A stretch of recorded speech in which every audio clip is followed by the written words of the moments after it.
कृष्णपादान् सगणललिता श्रीविशाखान्वितां च हे कृष्ण करुणा सिन्धो दीनबन्धो जगत्पते गोपेश गोपिकान्त राधाकान्त नमस्तुते तप्त काञ्चन गौरांगी श्रीराधे वृन्दावनेश्वरी वृषभानुसुते देवी प्रणमामि हरिप्रिये वाञ्छाकल्पतरुभ्यश्च कृपा सिन्धुभ्य एव च पतितानां पावनेभ्यो वैष्णवेभ्यो नमो नमः। नमो विष्णुपदाय कृष्णपृष्ठाय भूतले श्रीमते भक्ति वेदांत स्वामी इति नामिने नमस्ते सरस्वती देवे गौरवाणी प्रचारिणे निर्विशेष शून्यवादी पाश्चात देशतारिणे जय श्री कृष्ण चैतन्य प्रभु नित्यानंद श्री अद्वैत गदाधर श्रीवासादि गौर भक्तवृंद हरे कृष्णा कृष्णा कृष्णा हरे हरे हरे रामा राम रामा हरे हरे। अनंत कोटि वैष्णव वृंद की जय, शिला प्रभुपाद की जय, भगवत गीता की जय, सदगुरु देव की जय, श्री श्री राधा गोविंद की जय। हरे कृष्णा सर्व भक्तों ने। हरे कृष्ण कहते हैं प्रभु जी, धन्यवाद कहते हैं प्रभु जी। हरे कृष्णा सर्वे ने, श्री प्रभुपाद की जय, श्री राधा गोविंद प्रणाम। हरे कृष्णा। हरे कृष्ण, हरे कृष्ण कृष्ण कुमार प्रभु जी, हरे कृष्ण प्रभु दंडवत प्रणाम। धन्यवाद प्रणाम प्रभु जी। हरे कृष्ण शीतल माता जी, हरे कृष्ण राजेंद्र प्रभु जी, हरे कृष्ण दर्शना माता जी, प्रभु जी। हरे कृष्ण प्रभु जी। हरे कृष्ण दर्शना माता जी। बच्चे आप हरे देखा? कृष्णा प्रभु जी। हरे कृष्ण હા, राजेंद्र। મમ્મીને ઓપરેશન હતું ને એટલે હોસ્પિટલમાં હતી એટલે નહોતું જોઈ થતું. ઓકે, થઈ ગયું ઓપરેશન? કેમ છે હવે? હા, ઓપરેશન થઈ ગયું, સક્સેસફુલી થઈ ગયું અને હવે ઘરે બી આવી ગયા છીએ. સરસ, ચાલો. હરે કૃપા. ઓકે, તો ગઈકાલે આપણે 5મો અધ્યાય કમ્પ્લીટ કર્યો. આજે આપણે આગળ વધીએ. આજે આપણે 6ઠ્ઠો અધ્યાય લેશું, જેનું નામ છે આપણે ધ્યાન યોગ. તો સૌપ્રથમ પહેલા આપણે ગઈકાલે જે 5મો અધ્યાય કમ્પ્લીટ કર્યો અથવા તો આગળના જે અધ્યાયો કમ્પ્લીટ કર્યા એની સાથે આ 6ઠ્ઠો અધ્યાય કેવી રીતે લિંક છે તો એ જોઈએ આપણે.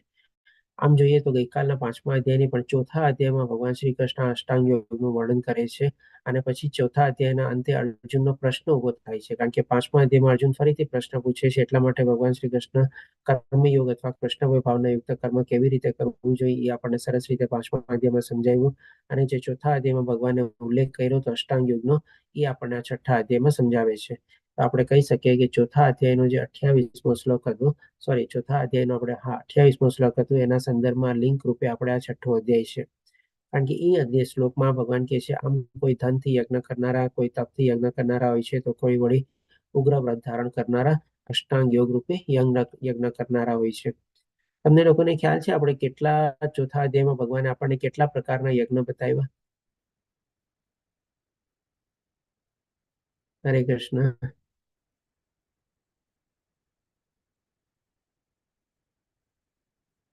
કોઈ અંદાજ આંકડો? 6 પ્રકારના બતાવ્યા તમને પ્રભુ, યાદ નહીં નામો. ના, થોડા ચાલો આગળ વધો હજી.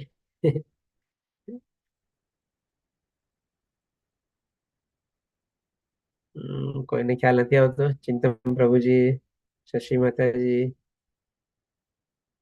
પ્રશ્ન શું છે પ્રભુજી? 4થા અધ્યાયમાં કેટલા પ્રકારના યજ્ઞ બતાવ્યા ભગવાને આપણને?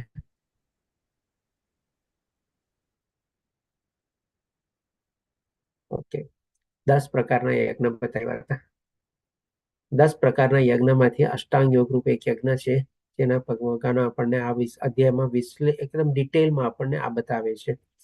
એટલા માટે કે છે આપણે છઠ્ઠા અધ્યાયમાં અર્જુનના કોઈ શ્લોક દ્વારા આ પ્રશ્ન દ્વારા શરૂ નથી થતું, પણ ભગવાન શ્રી કૃષ્ણ આપણને આ રીતે આપણે પહેલાથી લઈને 4મા શ્લોકમાં બતાવે છે કે ભાઈ આપણે કોઈ પણ રીતે જો યોગમાં આગળ વધવું હોય, યોગનો મતલબ શું? કોણ કહેશે હવે? આ તો બહુ ઈઝી પ્રશ્ન છે. યોગ એટલે જોડાણ થવું, જોડાવું. યોગ એટલે જોડાવું અથવા તો કમ્બાઈન થવું. કોની સાથે કમ્બાઈન થવું અથવા કોઈની સાથે જોડાણ કરવું? આપણે ભગવાન સાથે. કૃષ્ણ સાથે, ભગવાન સાથે, કૃષ્ણ સાથે. કારણ કે તમે જો આ બધા અધ્યાયમાં આપણે છેલ્લે યોગ શબ્દ આવે છે, તો આ આધ્યાત્મિક જ્ઞાન છે. આ જ્ઞાન પ્રાપ્ત કરીને અલ્ટિમેટલી આપણે ભગવાન સાથે જોડાવાનું છે. એટલા માટે આ બધા અધ્યાયમાં આપણે યોગ તરીકે લઈએ છીએ. અને આ રીતે આ અધ્યાય જે છે 47 શ્લોકમાં વેચાયેલો છે અને અલગ અલગ આપણે 6 વિભાગમાં એને વિભાજિત કરેલો છે. તો આજે આપણે આમાંથી 32 શ્લોક કવર કરશું, એટલે કે 3 વિભાગ કવર કરશું અને બાકીના જે 15 શ્લોક છે આપણે આવતીકાલે કવર કરશું. હવે આપણે જોઈએ અષ્ટાંગ યોગમાં પહેલા ભગવાન શ્રી કૃષ્ણ આપણને શું કહે છે. તો પહેલા શ્લોકમાં પૂર્ણ પુરુષોત્તમ પરમેશ્વર બોલ્યા, જે મનુષ્ય પોતાના કર્મ ફળ પ્રત્યે અનાસક્ત છે અને જે પોતાના કર્તવ્ય અનુસાર કર્મ કરે છે તે સંન્યાસી છે તથા તે જ સાચો યોગી પણ છે. તો અહીંયા જો ભગવાન ફરીથી આપણને આ સંન્યાસીની વ્યાખ્યા અથવા પરિભાષા આપે છે. કયા અધ્યાયમાં ભગવાન આની પહેલા આપણને પરિભાષા આપેલી હતી, વ્યાખ્યાની ડેફિનેશન આપેલી હતી સંન્યાસીની? કોણ કહેશે? જી અર્ચના માતાજી બોલો.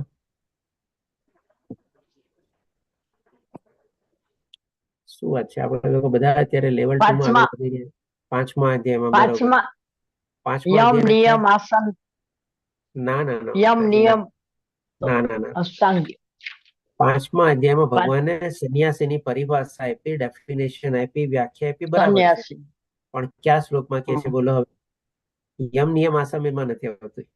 સંન્યાસીની પરિભાષા જે ભગવાને 5મા અધ્યાયમાં આપી, કોણ કહેશે મને? કયા શ્લોકમાં ભગવાન કહે છે?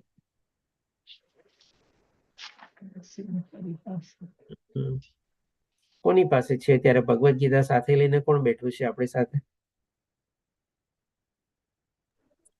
એમાં માતાજી મારી પાસે છે, મારી પાસે છે આપણી પાસે માતાજી. જરાક જો 5મો અધ્યાય બોલો. કર્મયોગ કૃષ્ણ ભાવના. 3જો શ્લોક વાંચો. બીજો શ્લોક સંન્યાસમ કર્મયોગ. હા, મુક્તિ માટે તો ત્રીજો. જ્ઞેયમ સ, જે મનુષ્ય ન તો કર્મફળનો તિરસ્કાર કરે છે અને ન કર્મફળની ઈચ્છા રાખે છે, તેને નિત્ય સંન્યાસી જાણવો જોઈએ. બસ જો આઈપી ના પરિભાષા ભગવાન એકદમ સ્પષ્ટ પરિભાષા ત્યાં આપેલી છે. અને અહીંયા પણ ભગવાન એ જ કહે છે ને આપણને. એમાં શું કહે છે? ન તો કર્મફળનો તિરસ્કાર કરે છે અને ન કર્મફળની ઈચ્છા રાખે છે. તો અહીંયા પણ ભગવાન શું કહે છે? જે મનુષ્યનો પોતાના કર્મના ફળ પ્રત્યે અનાસક્ત રહે છે, એટલે કે અનાસક્ત એટલે ઈચ્છા ન રાખવી, અને જે પોતાના કર્તવ્ય અનુસાર કરે છે, એટલે કે ડેફિનેટલી કર્તવ્ય પ્રમાણે કર્મ તો કરવાનું જ છે, તે નિત્ય, તેને સંન્યાસી કહેવાય છે. અને 5મા અધ્યાય 3જા શ્લોકમાં પણ ભગવાને આપણને આ જ પરિભાષા આપેલી છે, નિત્ય સંન્યાસી છે. એટલે કે આ સંસારમાં રહીને પોતાના કર્તવ્ય અનુસાર કર્મ કરીને પણ જો કર્મફળની આસક્તિ છોડી દે તો એને સાચો સંન્યાસી કહેવાય. એ જ ભગવાન અહીંયા કહે છે કે તે સાચો યોગી પણ છે. જો આ બધું ચીજ છે ને, આપણે અત્યારે ભગવદ ગીતાનો અભ્યાસ કરીએ છીએ ને અલગ અલગ લેવલમાં આપણે આગળ વધીએ છીએ ને, તો થોડું ઘણું છે ને આપણે પણ છે ને આમાં થોડોક ટાઈમ આપવો પડશે, થોડુંક આપણે અંદર ખૂંચવું પડશે આપણે. કારણ કે ભગવદ ગીતામાં છે ને ઘણી બધી જગ્યાએ ઘણી બધી ચીજો ભગવાને અલગ અલગ રીતે રિપીટ કરીને પણ આપણને કીધેલી છે. અલગ અલગ શબ્દોમાં અલગ અલગ ભાવાર્થ દ્વારા આપણે સમજી શકીએ છીએ. તો આ બધી ચીજ શું છે, આપણે સરસ મજાની કડીના રૂપમાં આપણે સમજવાની છે. અને આવી રીતે જયારે સમજશું ને તો આપણા માટે છે ને આ સમજવી ભગવદ ગીતા બહુ સહેલી થઈ જશે. બધા લોકો કહે છે કે ભગવદ ગીતા મેં ઘણી વાર વાંચી પણ કઈ સમજાણું નહીં, પણ એકચ્યુઅલી ડેફિનેટલી ભક્ત તરીકે નથી વાંચતા અને એનો ભાવ એવો નથી આવતો. પણ આવો ભાવ જયારે આપણે પ્રગટ કરશું ને, કારણ કે આ ભગવાનની જ વાણી છે, ભગવાનની વાણીને આપણે સરસ રીતે સાંભળીએ અને એવી રીતે સરસ રીતે સમજીએ ને, તો એક રીતે આપણે ભગવાન સાથે સંલગ્ન થઈએ છીએ. આજે તમે મને કહો, કોઈ માણસ આપણી સામે આવી અને બોલતું હોય અને આપણે માણસને સરસ રીતે સાંભળીએ અને એને સમજવાની કોશિશ કરીએ, એ માણસને કેટલું ગમે, આપણી સાથે એનો કેવો સરસ મજાનો સંબંધ બંધાઈ જાય. બીજી વખત પણ એ આપણને યાદ કરે, હા ભાઈ માણસ મારી વાત બરાબર સાંભળે છે, સમજવાની કોશિશ કરે છે, આપણા પ્રત્યેને એક નેચરલી પ્રેમ જાગી જાય ને. તો એવું જ છે આપણે આ ભગવદ્ ગીતાના જ્ઞાનને આપણે એવી જ રીતે ભગવાનના શબ્દો દ્વારા જ છે આ બધું જ્ઞાન અપાયેલું છે અર્જુનને. તો ભલે આપણી સામે સાક્ષાત નથી, પણ આપણી અંદર રહેલા તો ભગવાન તો હાજર છે ને. એ તો જોવે છે ને કે મારી વાણી કેવી રીતે સાંભળે છે, કેવી રીતે અનુભવે છે, કેવી રીતે સમજવાની કોશિશ કરે છે, કેવી રીતે એનું આચરણ કરે છે. તો આ રીતે જયારે ભગવાન બધું જોશે, સમજશે ને, તો ભગવાનને પણ આપણા પ્રત્યે એક પ્રેમ બંધાશે અને આપણને પણ શું છે ભગવાન સાથે એક ભાવ બંધાશે. એટલા માટે શું છે આ બધી ચીજોમાં આપણે સરસ રીતે આગળ ડીપલી થોડુંક ઇન્વોલ્વ થઈને આગળ વધવાનું છે. આપણે ખાલી રિપીટર તરીકે હંમેશા જોડાતા જઈએ, પણ આવી રીતે થોડા ઘણા આપણે કહી શકીએ ને કે ભાઈ પ્રશ્નોના જવાબ પણ આપવામાં આપણે ભાગીદાર ન બનીએ, અથવા તો આપણે કહી શકીએ કે ભાઈ થોડું ઘણું આપણને ઉપરથી આપણે જ્ઞાન મેળવતા જઈએ, પછી સાંભળીને 1 કલાક પૂરો થાય, 1.5 કલાક પૂરો થાય, એટલે પછી પાછા આપણે આપણા કામમાં લાગી જઈએ. ડેફિનેટલી કામમાં લાગવાનું છે, પણ એનો મતલબ એમ નથી કે આને સંપૂર્ણ રીતે સદંતર આપણે ભૂલી જવાનું છે. થોડું ઘણું આપણે હોમવર્ક કરવું જોઈએ, થોડું ઘણું ફરીથી આપણે અભ્યાસ કરવો જોઈએ, કાગળ પેન પેન્સિલ સાથે રાખવા જોઈએ, કંઈક ને કંઈક નોંધણી કરવી જોઈએ, ફરી તેનું ચિંતન કરવું જોઈએ. કેમ આમ કીધું હશે, હોઈ શકે ઘણી ચીજ મેં એવી કીધું હોય ત્યારે ન સમજાય આપણને, રેકોર્ડિંગ ફરીથી આપણે સાંભળીએ, ફરીથી આપણે સમજવાની કોશિશ કરીએ. આ રીતે શું છે આપણો અભ્યાસ છે ને ગહન થતો જાય, અને એમાં પણ આપણે ઊંડા ઉતરતા જઈએ અને ભગવાન સાથે આપણે જોડાતા જઈએ. ઇનફેક્ટ આ એક જાતનો આપણને બેનિફિટ છે આમ જોઈએ ને તો. આજ ભગવાન અહીંયા આપણને કહે છે કે તે નિત્ય સંન્યાસી છે તથા તે સાચો યોગી પણ છે. અને નહીં કે જે અગ્નિ પ્રગટાવતો નથી અને કર્તવ્ય કર્મ કરતો નથી. અગ્નિ પ્રગટાવતો નથી એનો મતલબ શું? આને 2 રીતે આપણે સમજવાનું છે. સૌથી પહેલા તો શું છે કે પોતાના અંદર સંયમની અગ્નિ પ્રગટાવતો નથી. ઇન્દ્રિયોના વિષયો ઉપર પોતે આસક્તિ જે છે એના ઉપર આપણે કહી શકીએ કે વધારે ને વધારે પ્રવૃત્ત થાય છે, એટલે કે એની અંદર એની સંયમની અગ્નિ પ્રગટતી નથી. અને બીજો અગ્નિ પ્રગટાવવાનો મતલબ શું કે ભાઈ જે લોકો માન લો આવી રીતે પહેલાના વખતમાં અષ્ટાંગ યોગ ને બધું કઈ ફોલો કરતા અને ભગવાનની સાધના અને તપસ્યા કરતા, તો એ લોકો જંગલમાં વયા જતા અને ત્યાં જઈને શું પોતાના શરીરના નિર્વાહ માટે પણ છે ને કોઈ ખાવા પીવાની વસ્તુ માટે પણ છે ને એ લોકો અગ્નિ પ્રગટાવતા નહીં. આપણે જોઈએ છે ને કે આપણને કાંઈ પણ ખાવું પીવું હોય, નોર્મલી આપણે અગ્નિ પ્રગટાવવી પડે, એમાં આપણે પકાવવું પડે, બનાવવું પડે, ત્યારે જ આપણે એને ખાઈ શકીએ. ફળ ફૂલની વાત નથી કરતો તમારે, પણ જે લોકો આવી રીતે ત્યાં જંગલમાં જઈને સાધના અને તપસ્યા કરતા, તો એના પોતાના શરીરના નિર્વાહ માટે અગ્નિ નો પ્રગટાવે, પણ શું હોય, પાન પત્તા ખાઈ લઈએ, ફળ ફૂલ આદિ ખાઈ લઈએ આપણે, એવી રીતે કરીને પોતાનું જીવન નિર્વાહ ચલાવતા. જલ જે મળી લે પી લે, આપણે કોઈ રીતે કોઈ અગ્નિ પ્રગટાવતા નહીં, એમાં પોતાનું ખાવાનું પણ બનાવતા નહીં. એટલે કે ઈ ભગવાન કહે છે કે જે અગ્નિ પ્રગટાવતો નથી અને કર્તવ્ય કર્મ પણ કરતો નથી, એને સંન્યાસી ન કહેવાય. પેલા ભગવાન અહીંયા આપણને એકદમ સ્પષ્ટ રીતે કહે છે. હવે પછી ભગવાન આપણને બીજા શ્લોકમાં બતાવે છે, હે પાંડુપુત્ર, જે સંન્યાસ કહેવાય છે તેને જ તું યોગ અર્થાત પરમ બ્રહ્મ સાથે યુક્ત થવું જાણ. તો સંન્યાસ કોને કહેવાય એ ભગવાને આપણને સરસ રીતે બતાવી દીધું કે નિયત કર્તવ્ય કર્મો કરતો રહે છે, પણ સાથે સાથે ફળની આસક્તિ નથી રાખતો, એને સંન્યાસી કહેવાય અને એને સાચો યોગી કહેવાય. એટલા માટે ભગવાન કહે છે કે જે આવી રીતે સંન્યાસ કર્મ ધારણ કરેલો છે, એટલે કે પોતાના, આપણે બધા અત્યારે સંસારી છીએ, બધા ગ્રહસ્થ છીએ અને બધાના પોતપોતાના નિયત કર્તવ્ય કર્મો પોતાના નિર્ધારિત કરેલા પ્રમાણે બધા એમાં આગળ વધી રહ્યા છે, પણ સાથે સાથે આપણે ભગવાનની ભક્તિ એડ કરવાની છે. અને જે કંઈ પણ કર્મ કરીએ આપણા સ્વાર્થ માટે નહીં, આપણા ઇન્દ્રિય તૃપ્તિ માટે નહીં, આપણા શરીર સુખ માટે નહીં, પણ કૃષ્ણ ભય પ્રીત્યર્થે આપણે જે કરીએ એ રીતે આપણે કરવાના છે, ભગવાનને સાથે રાખીને અને જોડીને ચાલીએ છીએ, તો આપણે કહી શકીએ કે નિષ્કામ કર્મયોગ તરફ આપણે આગળ વધીએ છીએ. અને એને ભગવાન કહે છે કે પરબ્રહ્મ સાથે યુક્ત થવું જાણ. કારણ કે ઇન્દ્રિય તૃપ્તિ માટેની ઈચ્છાનો ત્યાગ કર્યા વિના કોઈ મનુષ્ય કદાપી યોગી થઈ શકે નહીં. એટલે કે સૌ પ્રથમ પહેલા ભગવાન આપણને ફર્સ્ટ એન્ડ ફોરમોસ્ટ કન્ડિશન એ બતાવી દે છે કે જો ભગવાનને પ્રાપ્ત કરવા હોય અને આ આધ્યાત્મિક માર્ગ ઉપર ચાલવું હોય, તો ડેફિનેટલી આપણે સંપૂર્ણ રીતે આપણી ઇન્દ્રિય તૃપ્તિ ઉપર આપણે કાબુ મેળવવો પડશે, એના ઉપર સંયમ મેળવવો પડશે, એને આપણા નિયંત્રણમાં રાખવું પડશે. આપણે એના હેઠળ નથી આવવાનું, આપણે એના નોકર નથી બનવાનું, પણ આ રીતે ઇન્દ્રિયોને આપણે પોતાના હેઠળ રાખવાની છે. આપણે એ રીતે એના સ્વામી બનીને ત્યારે એમ રહેવાનું છે, અને એના વિષયો ઉપર આપણે કાબુ મેળવવાનો કોશિશ કરવાની છે. તો જ આપણે આધ્યાત્મિક માર્ગમાં આગળ વધી શકીએ. અન્યથા આપણે કહી શકીએ કે ભાઈ આપણને સફળતા મળવાના ચાન્સીસ બહુ ઓછા છે. ભક્તિ કરતા જઈએ અને ઇન્દ્રિય તૃપ્તિનો કરતા જઈએ અને એમાં પ્રમાણે સકામ કર્મમાં પ્રવૃત્ત થઈએ તો બધું રસભર થઈ જાય, બધું બેલેન્સ આઉટ થઈ જાય, એટલે કે ક્યાંય એક સ્ટેપ પણ આપણે આગળ વધ્યા ન કહેવાય. હવે પછી ભગવાન આપણને ત્રીજા શ્લોકમાં કહે છે કે અષ્ટાંગ યોગમાં નવોદિત સાધક માટે કર્મ એ સાધન કહેવાય છે અને યોગમાં ઉન્નત થયેલા મનુષ્ય માટે સર્વ ભૌતિક કાર્યોનો ત્યાગ એ સાધન કહેવાય છે. એટલે કે આ હવે અહીંયાથી અષ્ટાંગ યોગ ભગવાન શરૂ કરવા જાય છે અને એના સંદર્ભમાં પહેલા જે અષ્ટાંગ યોગમાં જે આગળ વધવા ઈચ્છુક હોય અથવા જે પ્રયત્ન કરવા માંગતા હોય એના પહેલા ભગવાન બે ભાગલા કરી દે છે અથવા તો બે વિભાગ કરે છે. પહેલો વિભાગ કયો, જેમાં આપણે સ્કૂલમાં એડમિશન લઈએ તો પહેલા આપણે જેમ પ્રાઇમરી સ્કૂલમાં લેવું પડે ને, પછી આપણે પ્રાઇમરી કમ્પ્લીટ કર્યા પછી જ આપણે સેકન્ડરીમાં જઈએ ને, તો એવી જ રીતે ભગવાન અહીંયા કહે છે કે જે લોકો અષ્ટાંગ યોગમાં આગળ વધવા માંગતા હોય એને પહેલા પ્રાઇમરી એટલે કે નવોદિક સાધક થઈ ગયા તમારે. હવે નવોદિક સાધકે શું કરવાનું છે? કર્મ એ સાધન કહેવાય છે. એટલે કે એ જેની તપસ્યા કરે છે હજી એને પૂરી ઇન્દ્રિયો પર કાબુ નથી મેળવેલો, પણ માની લો એ ઈચ્છુક થયો આવી રીતે કહીને કે સાધનામાં અથવા અષ્ટાંગ યોગમાં પ્રવૃત્ત થવા માટે, તો એને પોતાને ઇન્દ્રિય કાબુ કરવા માટે એને શું કરવું પડશે? સાધના અને તપસ્યા કરવી પડશે. અને એ સાધના અને તપસ્યા જેનું કર્મ બનેલું રહેશે અને એ કર્મ દ્વારા જેને આસ્તે આસ્તે એમાં પછી આગળ વધવાનું રહેશે. એટલા માટે કહે છે કે નવોદિત સાધક માટે કર્મ એ સાધન કહેવાય છે. કયું કર્મ? તો કે એની સાધના અને તપસ્યા. અને યોગમાં ઉન્નત એટલે કે જે આગળ વધેલા છે, જેને માની લો પ્રાઇમરી સ્કૂલ પાસ કરી લીધી છે, હવે સેકન્ડરી સ્કૂલમાં આવી ગયા છે, અથવા તો સ્કૂલ પાસ કરી લીધી છે અને કોલેજમાં આવી ગયા છે, એવી રીતે પણ આપણે લઈ શકીએ. એટલે કે યોગમાં ઉન્નત થયેલા મનુષ્ય માટે સર્વ ભૌતિક કાર્યનો ત્યાગ એ સાધન કહેવાય છે. ત્યારે એ એવી અવસ્થામાં પહોંચી જાય છે કે એને ડેફિનેટલી ભૌતિક કાર્યો તો બધા છોડી જ દેવા પડે છે અને સંપૂર્ણ રીતે પોતાની ઇન્દ્રિયો ઉપર કાબુ મેળવીને, સંયમ મેળવીને એને ભગવાનની આપણે કહી શકીએ કે ભાઈ ધ્યાન, ધરણ અને સમાધિ લેવલ સુધી આપણે પહોંચવાનું હોય છે આગળ. જે આપણે 8 સ્ટેપ્સ બતાવશે એમાં આપણે એ સમજશું કે ભાઈ કેવી રીતે શરૂઆતમાં કહેવાય છે અને કેવી રીતે ઉન્નત કહેવાય છે. હવે પછી ભગવાન આપણને ચોથા શ્લોકમાં કહે છે કે જ્યારે મનુષ્ય સર્વ ભૌતિક કામનાઓનો ત્યાગ કરીને ન તો ઇન્દ્રિય તૃપ્તિ માટે, જે દીપિકા માતાજી આપણો એડ્રેસ છે. હરે કૃષ્ણ પ્રભુજી, આગળની સ્લાઇડમાં યોગા વૃક્ષ લખ્યું છે, એનો શું મતલબ છે?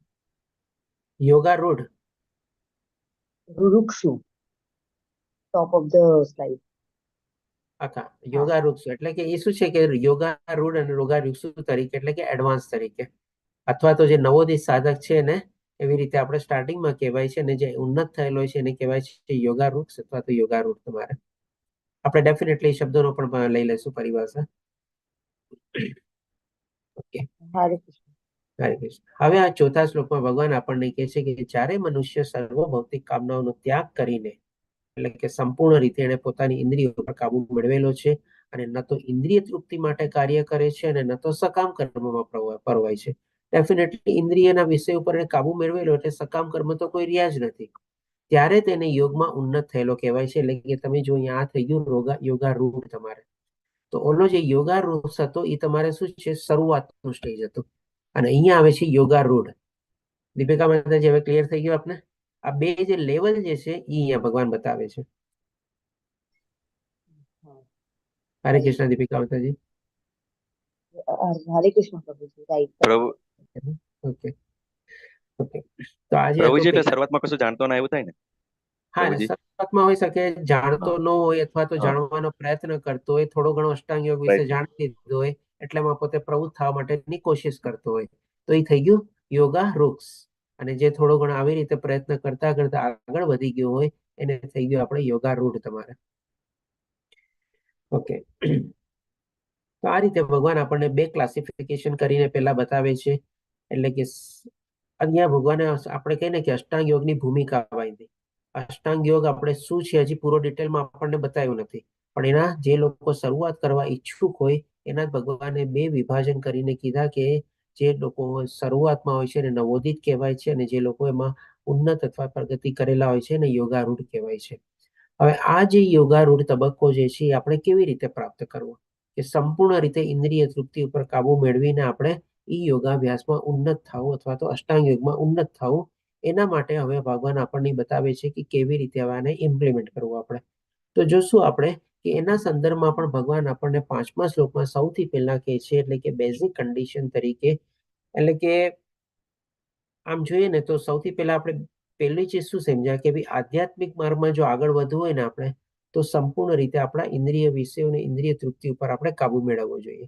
હવે કેવી રીતે મેળવવો જોઈએ ને એ ભગવાન હવે આ 5 થી લઈને 9મા શ્લોકમાં આપણને બતાવશે.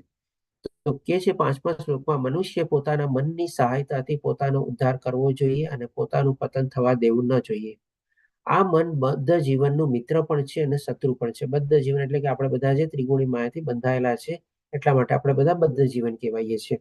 અને આપણી અંદર રહેલું જે આ મન જે છે, જે સૂક્ષ્મ છે, જેને આપણે જોઈ શકતા નથી, જે ભગવાન આપણને 7મા અધ્યાયમાં ઓર ડિટેલમાં સમજાવશે, મન, બુદ્ધિ અને અહંકાર, આ આપણું સૂક્ષ્મ શરીર છે. તો એમાં 3 ચીજમાં જે સૂક્ષ્મ શરીરમાં મનનો જે સમાવેશ થયેલો છે, તો એ ભગવાન કહે છે કે આપણને આ મન દ્વારા જ આપણે છે ને આપણી આત્માનો સહાય બનવાનો છે. અહીંયા શું કહે છે ભગવાને, મનુષ્ય પોતાના મનથી સહાયતાથી પોતાનો ઉદ્ધાર. હવે આપણે જાણી ગયા છે આપણે પોતે કોણ છીએ, તો કે ભાઈ આપણે શરીર નહીં પણ આપણે આત્મા છીએ. તો આપણી અંદર જ રહેલું જે મન જે છે, સૂક્ષ્મ શરીર, એ સૂક્ષ્મ શરીરને જ આપણે પોતાનો માધ્યમ બનાવવાનો છે. અને એ માધ્યમ દ્વારા આપણે પોતાનું એટલે કે આપણી અંદર રહેલી જે આત્મા જે છે ને, એનો ઉદ્ધાર કરવાનો છે. એટલે કે આપણે આત્માને મુક્ત અવસ્થામાં આપણે પહોંચાડવાની છે, ભગવાનના ધામ સુધી પહોંચાડવાની છે. એટલે કે આ સેન્સમાં ભગવાન આપણને કહે છે કે પોતાના મનથી પોતાનો ઉદ્ધાર કરવાનો છે. અને જો આવી રીતે આપણે ન કરીએ તો ડેફિનેટલી આપણું પતન થવાના ચાન્સીસ વધારે છે. કારણ કે આ રીતે જો આપણે જે મન દ્વારા ને બધાથી આપણે જેમાં વિચલિત થઈ જઈએ અને ઇન્દ્રિય તૃપ્તિ અને એમાં જ આપણે પ્રવૃત્ત થયેલા હોઈએ, તો એ ભગવાન કહે છે કે ભાઈ આપણો શત્રુ બની જાય છે. અને આપણે અંદર રહેલી જે આત્મા જે છે એને પતિત અથવા વિચલિત કરે છે, અથવા તો અધમ યોનિમાં પણ જઈ શકે છે આપણે. હવે કેવી રીતે મન આપણું મિત્ર અને શત્રુ બને છે, એ પણ હવે ભગવાન આપણને આગલા શ્લોકમાં બતાવે છે. તો કે છે 6ઠા શ્લોકમાં કે જેણે મન પર વિજય મેળવ્યો છે તેના માટે મન એ સર્વશ્રેષ્ઠ મિત્ર છે, પણ જે આમ કરવામાં નિષ્ફળ નીવડ્યો છે તેના માટે મન એ સૌથી મોટો શત્રુ બની રહે છે. એટલે કે જો મન ઉપર આપણે કાબુ મેળવી શકીએ તો જ આપણે આપણી ઇન્દ્રિય અને આપણે ઇન્દ્રિય તૃપ્તિ અથવા ઇન્દ્રિયોના વિષયો પર આપણે કાબુ મેળવી શકીએ. અને એવી રીતે જો ઇન્દ્રિય તૃપ્તિ, ઇન્દ્રિયો અને ઇન્દ્રિયના વિષયો પર આપણે કાબુ મેળવેલો હોય તો જ આપણે આધ્યાત્મિકમાં આગળ વધી શકીએ. હવે ત્રણેય ચીજને તમે લિંક કરો. પહેલા ભગવાને કીધું કે આધ્યાત્મિક જર્નીમાં આગળ વધવા માટે આપણે ઇન્દ્રિય તૃપ્તિનો પરિત્યાગ કરવો પડશે, અથવા તો ઇન્દ્રિય વિષય ઉપર સંયમ મેળવવો પડશે. હવે અહીંયા ભગવાને આપણને બતાવ્યું કે કેવી રીતે મેળવવાનું, તો કે આપણા મન દ્વારા. જો મનને આપણે કાબુમાં રાખશું તો ઓટોમેટિકલી આપણી ઇન્દ્રિય વિષયને આપણે કાબુમાં થઈ જશે. અને હવે એવી રીતે જો આપણે એને કાબુમાં કરી લીધું, એટલે કે પછી હવે આપણે મન દ્વારા આપણે પોતાનો ઉદ્ધાર કરવા માટે આગળ વધ્યા, એટલે કે આધ્યાત્મિક માર્ગમાં આપણે આગળ વધી શક્યા. તો ડેફિનેટલી આ રીતે મન આપણો મિત્ર બની ગયો. પણ આ જો બધું ન કરી શકાતો તો કોઈ બહારની દુનિયામાં આપણે શત્રુ ગોતવા જવાની જરૂર નથી. આપણી અંદર બેઠેલું જે મન જે છે એ જ આપણું પતન કરશે, એ જ આપણો વિનાશ કરશે, એ જ આપણને અધમ યોનિમાં નાખશે. એટલે કે બીજો કોઈ નથી નાખવાનું, પણ આપણું મન જ આપણને આમાં નાખવાનું છે. આ રીતે ત્રણેય ચીજ કેવી સરસ રીતે લિંક થઈ ગઈ, જો અહીંયા ભગવાન જે બતાવે છે એ રીતે. મન, ઇન્દ્રિય તૃપ્તિ, ઇન્દ્રિય વિષયો, અને ત્રીજું આપણો આધ્યાત્મિક માર્ગ.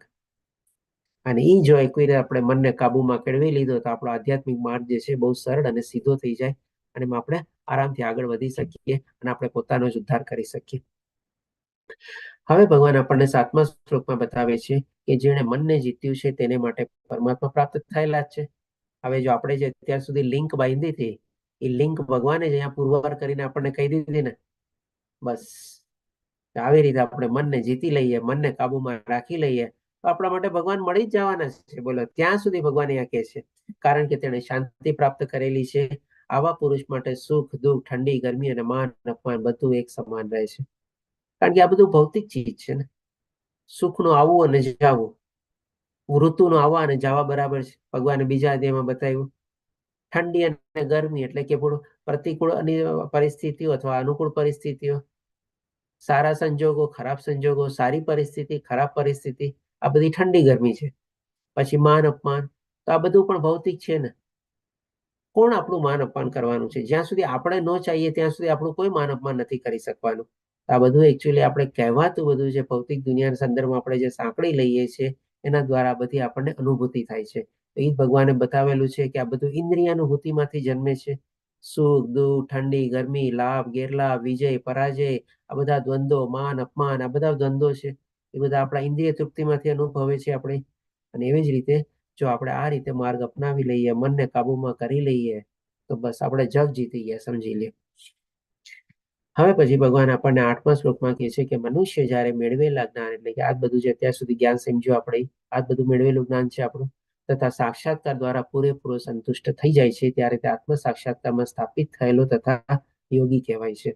એટલે કે આવી રીતે ભગવાન ફરીથી આપણને એવી સ્થિતિ જ્યારે આપણે પ્રાપ્ત કરીએ તો એને આપણને યોગી તરીકે ભગવાન એની પરિભાષામાં આપણને સ્થિત કરે છે.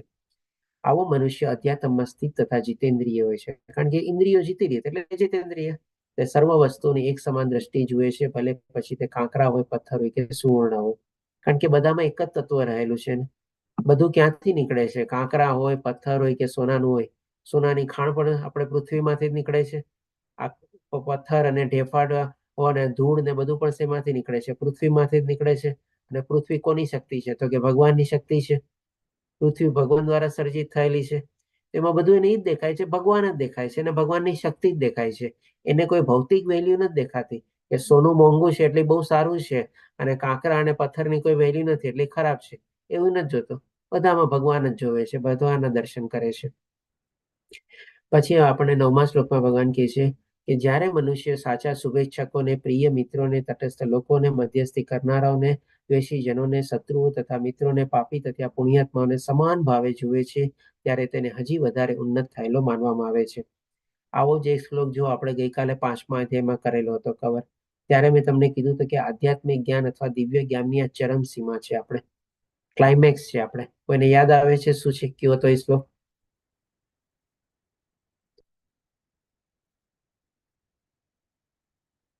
હરે કૃષ્ણ કોઈને યાદ નથી આવતું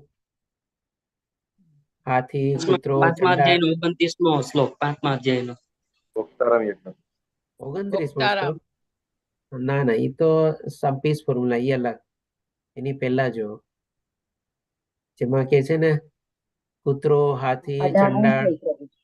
યાદ કરો એ 18મો શ્લોક પ્રભુજી. હા બોલો માતાજી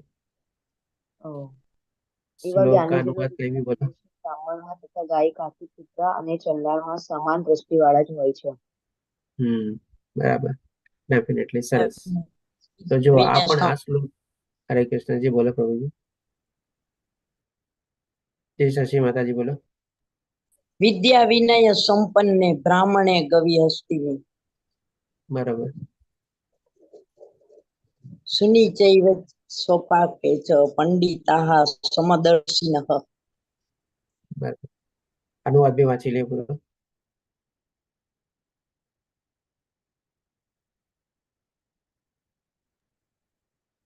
શશી માતાજી આપ મ્યુટ છો વિનમ્ર સાધુઓના યથાર્થ જ્ઞાનના પ્રતાપે વિદ્વાન તથા વિનયી બ્રાહ્મણને ગાય હાથી કૂતરા તેમજ ચંડાળને સમાન દ્રષ્ટિથી જુએ છે. હરે કૃષ્ણ હરે કૃષ્ણ બરાબર તો જો યથાર્થ જ્ઞાનના પ્રતાપે કીધું ને મેં તમને ત્યારે જ કીધું કે આ દિવ્ય જ્ઞાનની ચરમ સીમા છે એકદમ ક્લાઇમેક્સ છે આપણે તો એ શ્લોકને આ શ્લોકને પણ તમે જો કમ્પેર કરો આમ જોવો તો બધો તફાવત નથી ત્યાં ભગવાન આપણને કૂતરા ચંડાળ અને એના હાથીના સંદર્ભમાં સમજાવ્યું છે અને અહીંયા ભગવાન આપણને મનુષ્યના જ અલગ અલગ પ્રકારના રૂપમાં બતાવે છે કે ભાઈ શુભેચ્છકો મિત્રો તટસ્થ મધ્યસ્થનારી દેશીજનો શત્રુ મિત્રો આ બધું આ બધામાં એ ભગવાન એક જ રીત જોવે છે એટલે કે પુણ્યાત્માઓને સમાન ભાવે જુએ છે શુભ સમાન ભાવે જુએ છે તો કે બધામાં એ ભગવાનની અંશ રૂપે રહેલી આત્માને જુએ છે ત્યારે ભગવાન કહે છે કે તેને તે હજી વધારે ઉન્નત થયેલો માનવામાં આવે છે એટલે કે ડેફિનેટલી આ એકદમ છે ને ટોપમોસ્ટ આપણે દિવ્ય જ્ઞાનની સીમા છે આપણે જ્યારે આ દિવ્ય જ્ઞાન આપણે જે કેળવી લઈએ ને ત્યારે ડેફિનેટલી જેમ પહેલા ભગવાન આપણને બીજા 3 દાખલા આપ્યા કે ભાઈ પથરા ઢેફા પછી આપણે ધૂળ અથવા તો સોનાના ટુકડા એમાં પણ ઈ જ જોવે છે એમાં પણ ભગવાનની આપણે કહી શકીએ કે ભાઈ પરાશક્તિ જોવે છે અને અહીંયા પણ ભગવાનની અપરાશક્તિ એટલે કે ભાઈ જે જીવોની બનેલી છે અથવા ચેતનાની બનેલી છે બધામાં એ એક જ આત્મા જોવે છે આમ જોવા જાય તો ઈ શ્લોકમાં અને આ શ્લોકમાં કઈ વધારે તફાવત નથી કહેવાનો ભાવાર્થ એક જ છે બધો હવે પછી ભગવાન આપણને આ 10 થી લઈને 32મા શ્લોકમાં અત્યાર સુધી જે ભગવાને આખી ભૂમિકા બાંધી કેવી રીતે આપણે ઉન્નત સ્થિતિ પ્રાપ્ત કરી શકીએ એ પણ આપણને બતાવી દીધું કેવી રીતે શરૂઆત આપણે કરી શકીએ એ પણ ભગવાને આપણને બતાવી દીધું અને એના માટે આધ્યાત્મિક માર્ગમાં આગળ વધવા માટે આપણે શું કરવું જોઈએ એ પણ આપણને લાયકાત બધી બતાવી દીધી હવે અહીંયાથી ભગવાન આપણને 10 થી લઈને 32મા શ્લોકમાં આપણને અષ્ટાંગ યોગનું સરસ રીતે ડિટેલમાં આપણને વિવરણ કરશે પણ એક આગળ વધ્યા પહેલા આપણે થોડુંક એટલું જાણી લઈએ બેઝિક થિંગ કે આ જે અષ્ટાંગ યોગ છે ને ખાલી આપણા જાણકારી માટે છે આપણે આપણા જ્ઞાન લેવા માટે છે. બાકી એનું આચરણ જો તમે વિચારશો ને તો આપણે આચરણ આ કલયુગમાં આપણા માટે પોસિબલ નથી. ડગલે ને પગલે આપણે જોઈ શકશું કે આપણે આ ડેફિનેટલી નેક્સ્ટ ટુ ઇમ્પોસિબલ જેવું છે અથવા તો બહુ જ ડિફિકલ્ટ છે. આપણે આમાં થોડી ઘણું આપણે જો પ્રવૃત્ત થઈએ, એટલીસ્ટ 2-4 પ્રાણાયામ સ્ટેજ સુધી આપણે બધા થોડું ઘણું જાણતા બી હોઈએ છીએ, તો આપણને થોડુંક આપણને કહે ને કે મનની શાંતિ અથવા તો આપણને કહી શકીએ કે ભાઈ મનને કાબુ કરવામાં મદદ કરી શકે છે. બાકી જે બધા અષ્ટાંગ યોગ છે ને, આ સાચું જો કહીએ ને તો પ્રાણાયામ પછી શરૂ થાય છે આપણે, પણ એ આપણા માટે કહી શકીએ કે પ્રેક્ટિકલી પોસિબલ નથી. પણ તેમ છતાંય જાણવા ખાતર આપણે જાણી લઈએ, કારણ કે આજની તારીખમાં કોઈ આપણી સામે એવો આવીને ઉભો રહીએ કે ભાઈ તમે અષ્ટાંગ યોગ વિશે જાણો છો, તમે તો ભગવદ્ ગીતાના લેવલ 2, 3, 4, 5 બધા ક્લિયર કરેલા છે, મને બતાવો અષ્ટાંગ યોગ શું છે. તો એના સંદર્ભમાં પણ આપણે એને બતાવી શકીએ અથવા કહી શકીએ. તો અષ્ટાંગ યોગ એટલે કે 8 અંગ સંબંધ, આપણા શરીરના 8 જગ્યાએથી આપણું શરીર ફોલ્ડ થાય છે આપણે, અને અથવા તો 8 પ્રક્રિયા અથવા તો 8 સ્ટેપ્સ ભગવાન આપણને એમાં બતાવશે. યમ, નિયમ, આસન, પ્રાણાયામ, પ્રત્યાહાર, ધરણ, ધ્યાન અને સમાધિ. તો આ બધું શું છે, આપણે અહીંયા યમ નિયમથી શરૂ કરશું, કારણ કે અહીંયાથી આપણે અષ્ટાંગ યોગ શરૂ થાય છે. પણ આ બધી સિક્વન્સ આમાં જે ડિસ્ક્રાઇબ કરેલું છે ને ભગવાને, એ આપણને શ્લોકની સિક્વન્સ વાઇઝ પ્રમાણે કદાચ એવું ન પણ મળે. કોઈ કહી શકે આગળ પાછળ હોઈ શકે આપણને, પણ આપણે શ્લોકના સિક્વન્સ પ્રમાણે જશું ને એના સંદર્ભમાં તમને કયા સ્ટેપમાં કયું કવર થાય છે એ પણ આપણે જાણી લેશું. અને પર્ટિક્યુલરલી આજે પ્રાણાયામ જે છે, જે મેં આપણે તમને કીધું હતું ને, ગઈકાલે આપણે 5મો અધ્યાય જ્યારે કવર કર્યો, 27 અને 28મા શ્લોકમાં મેં કીધું હતું કે આપણે આવતીકાલે પણ આને લેશું, કારણ કે પ્રાણાયામ સંદર્ભમાં હતો જે ભગવાન આપણને 5મા અધ્યાયમાં બતાવેલો છે. તો હવે આપણે જોઈએ, એક એક સ્ટેપ કરીને કવર કરી લઈએ. જેમ કે પહેલું આવે છે યમ, તો એ ભગવાન 10મા શ્લોકમાં આપણને બતાવે છે કે છે અધ્યાત્મવાદીએ પોતાના શરીર, મન તથા આત્માને હંમેશા પરમેશ્વરમાં તલ્લીન રાખવા જોઈએ. તેણે એકાંત જગ્યાએ એકલા રહેવું જોઈએ તથા બહુ સાવધાનીપૂર્વક પોતાના મનને હંમેશા વશમાં રાખવું જોઈએ. તે કામનાઓથી તથા સંગ્રહ વૃત્તિથી રહિત હોવું જોઈએ. તો અહીંયા જો જે ભગવાન આપણને કન્ડિશન્સ બતાવે છે, આમ જોવા જઈએ તો 3 કન્ડિશન આપણને બતાવે છે. 3 કન્ડિશન આપણે કહી શકીએ કે ભાઈ આપણા માટે અત્યારે ઇમ્પોસિબલ જેવી થઈ ગઈ છે. પહેલું શું કીધું, પોતાના શરીર, મન અને આત્માને હંમેશા પરમેશ્વરમાં તલ્લીન રાખવો જોઈએ. ડેફિનેટલી આપણા માટે આ બધી ચીજ પોસિબલ નથી. આપણે પણ બધા કંઈક ને કંઈક કામમાં એમાં પ્રવૃત્ત થયેલા છે. 24 કલાક આવી રીતે ભગવાનમાં જ આપણું ધ્યાન ધરાવી ન શકીએ આપણે. પછી બીજી કન્ડિશન, એકાંત જગ્યાએ રહેવું જોઈએ. આપણને આવો એકાંત સમય પણ ક્યાં મળે છે? આપણા ઘરમાં પણ આપણને કહી શકીએ કે ઘણી વાર આપણને એકાંત સમય નથી મળતો. આપણે ક્યારેક માળા કરવા બેસીએ તોય કંઈક ને કંઈક ડિસ્ટર્બન્સ ચાલતું જ હોય છે. વ્યક્તિનો ડિસ્ટર્બન્સ નહીં તો આજકાલ તો બધી જે ટેકનોલોજીના ડિસ્ટર્બન્સ ચાલતા હોય છે. ક્યાંક મોબાઈલને રિંગ વાગે, કે આ વાગે, તે વાગે, કંઈક ને કંઈક ચાલતું જ હોય છે આપણે. અને પછી હજી ભગવાન આપણને કહે છે કે સંગ્રહ વૃત્તિથી રહિત થવું જોઈએ. એટલે કે ભાઈ આપણે ભેગું કરવાની વૃત્તિ આપણી કેટલી બધી છે આજકાલની તારીખમાં. કઈ ને કે ભાઈ જ્યાં ડિસ્કાઉન્ટ મળે, જ્યાં સેલ મળે, લઈ લે ને, અત્યારે પડ્યું રહેશે. સસ્તું મળે છે ને કામમાં આવશે, આજે નહીં તો કાલે. અને પ્લસ સૌથી વધારે સંગ્રહ વૃત્તિ શેની છે? તો કે ભાઈ પૈસાની. પૈસો ભેગો કરો, ભેગો કરો, ભેગો કરો, બસ. આ બધી આપણા માટે જોઈએ ને તો પ્રેક્ટિકલી આપણા માટે આજની તારીખમાં જરાય પોસિબલ નથી. પછી ભગવાન આપણને બતાવે છે 11મા શ્લોકમાં, 11 અને 12મા શ્લોકમાં આપણને બતાવે છે કે યોગાભ્યાસ કરવા માટે મનુષ્ય, એટલે કે અહીંયા આસન વિશે બતાવે છે આપણને. મેં કીધું ને કે સિક્વન્સમાં નહીં આવે કદાચ તમારે, જેમ કે યમ આવ્યું પછી હવે નિયમ નથી આવતો, પણ આસન પહેલા આવી જાય છે આપણે.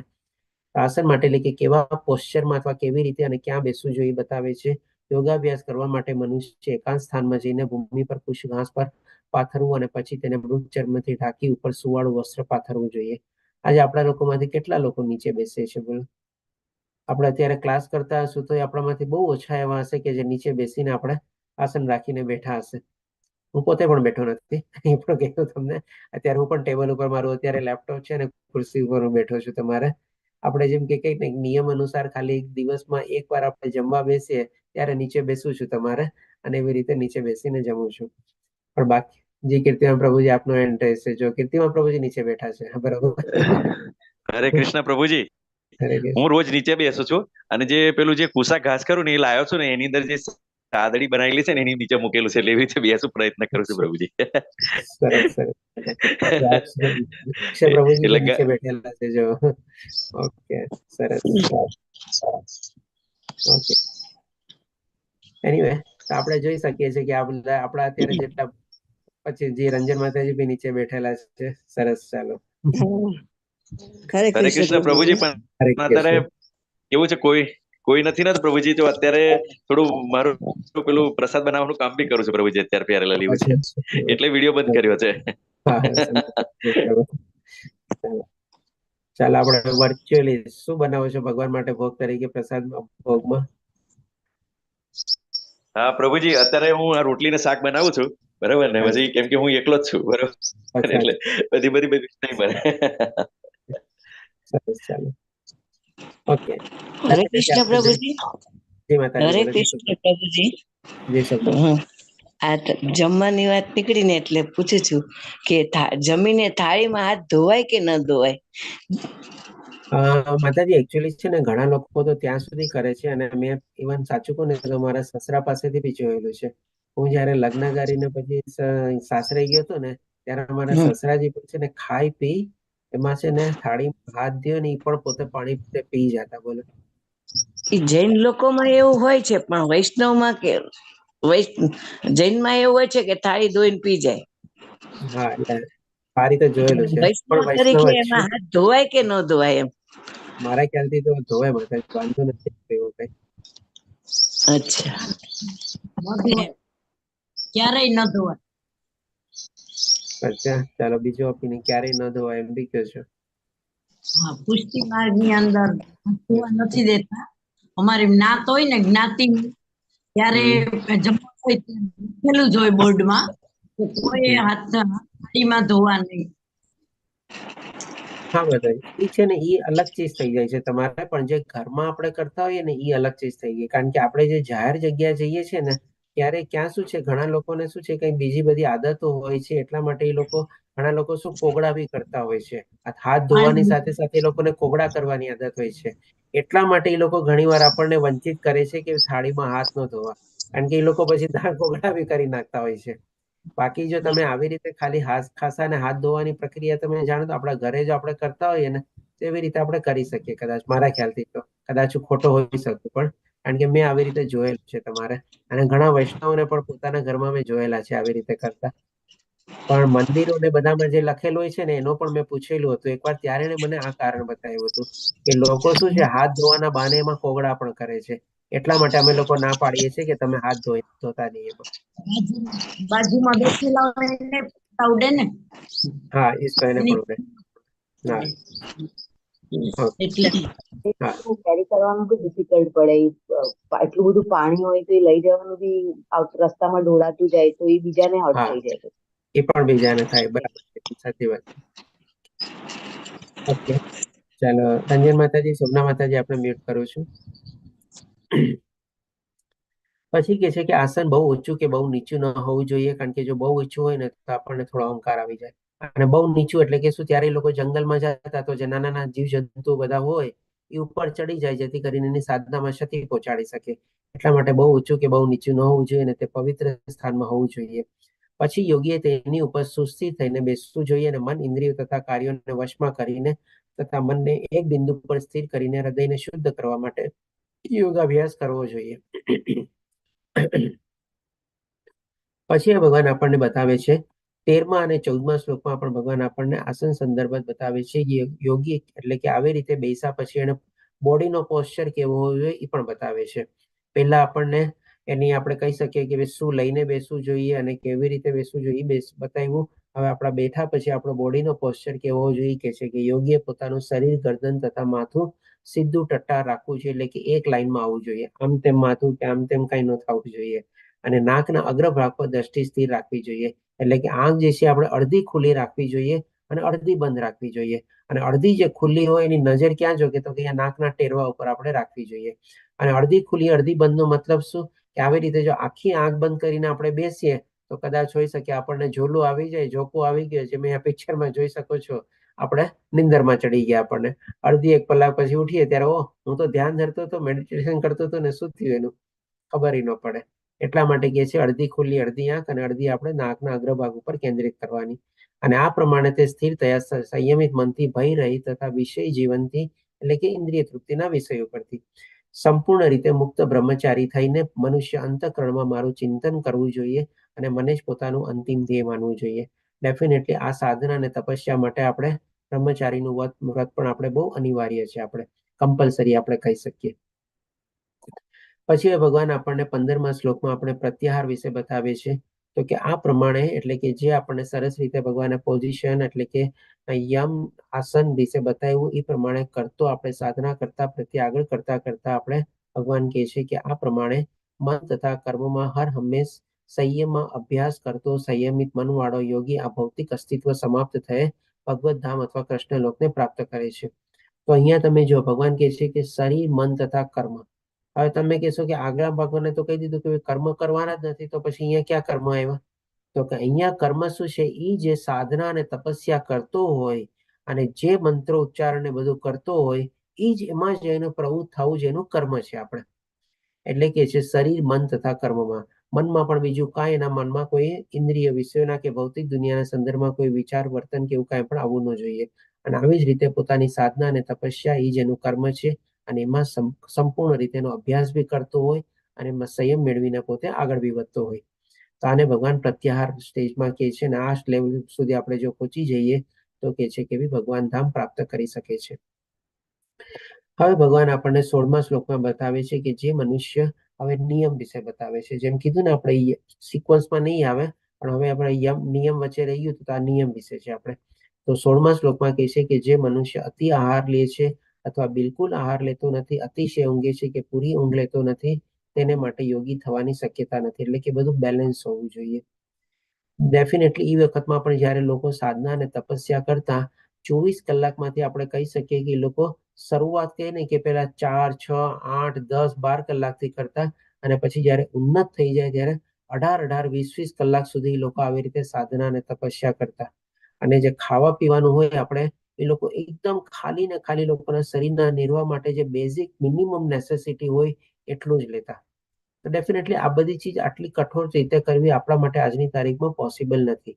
પણ આમ જોઈએ તો આપણે પ્રેક્ટિકલ લાઈફમાં પણ જો આપણે ભગવાનની ભક્તિમાં બી જોડાવું હોય ને તો એના માટે પણ આ શ્લોક છે ને આપણે એટલો જ એપ્લાય થાય છે. કારણ કે ભગવાનની ભક્તિ માટે પણ આપણે આ શરીરને મેન્ટેન કરવું પડશે. તો આપણે શરીરમાં આપણે બધું છે, આપણે ગધેડાની જેમ કામ નથી કરવાનું, પૈસા ભાગળ સંગ્રહ વૃત્તિ પાછળ બહુ ભાગવાનું નથી કે ચાલો 12, 14, 16 કલાક આપણે કામ કરીએ અને 2, 4, 6 કલાક સૂઈએ અને અડધી કલાક કે 15 મિનિટ આપણે ભગવાનનું નામ લઈ લીધું. એવી રીતે કરવાનું નથી. આપણે આહાર પણ સારો આહાર, સાત્વિક આહાર લેવાનો છે. અને એમાં પણ શું આપણે જેમ કહીએ ને કે ખાધે ખાધે નથી રાખવાનું. આખો દિવસ આ ખાઓ ઓલું ખાઓ એવું નથી કરવાનું.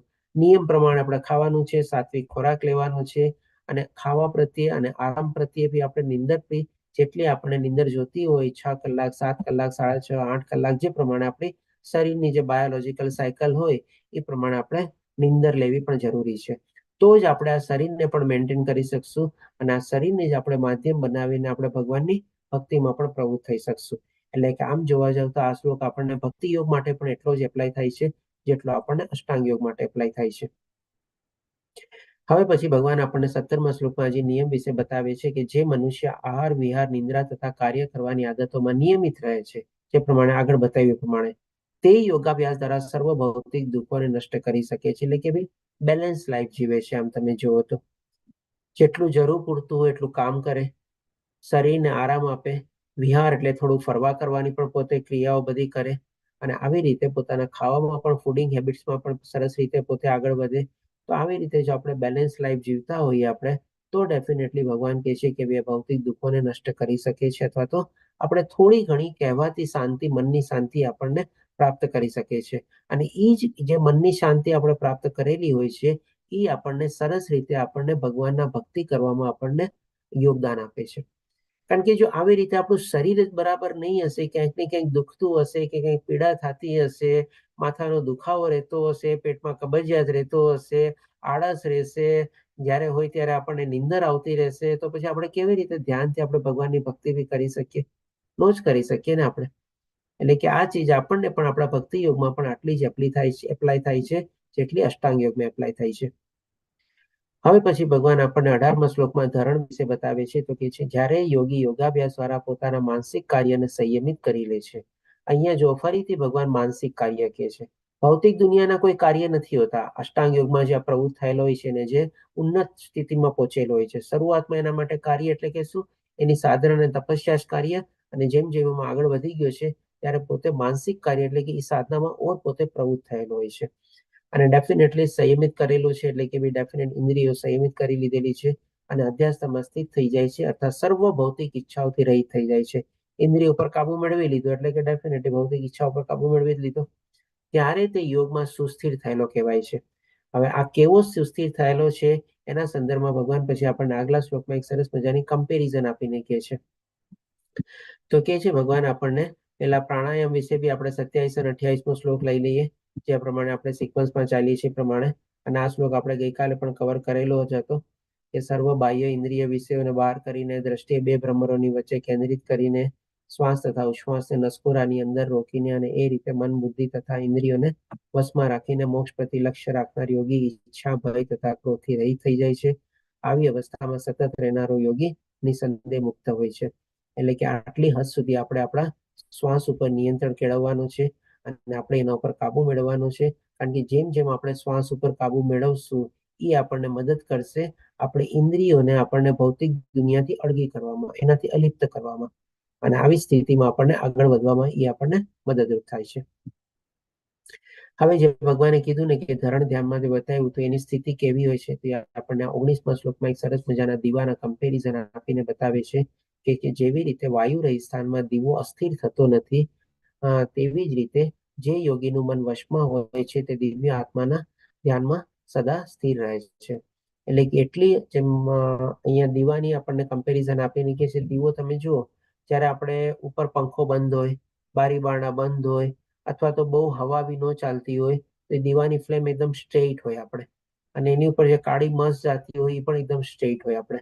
તો આ યોગીનું મન જે છે આવી રીતે વાયુ રહિત અવસ્થામાં જેમ દીવાની ફ્લેમ કેવી સ્ટ્રેટ હોય છે એની સાથે ભગવાન કમ્પેરિઝન કરીને કહે છે કે એનું મન આટલું આપણે કહી શકીએ કે સ્થિર થયેલું છે. અને પણ શેમાં સ્થિર થયેલું છે તો કે ભગવાનના સાધનામાં અથવા તો ભગવાનને પ્રાપ્ત કરવામાં સ્થિર થયેલું છે. એટલે કે છે કે તે દિવ્ય આત્માના ધ્યાનમાં સદા સ્થિર રહે છે. હવે પછી ભગવાન આપણને 20, 21, 22 અને 23 એટલે આમ જુઓ તો આ 4 શ્લોકમાં જે છેલ્લું સ્ટેપ છે આપણે એટલે કે સમાધિ લેવલ,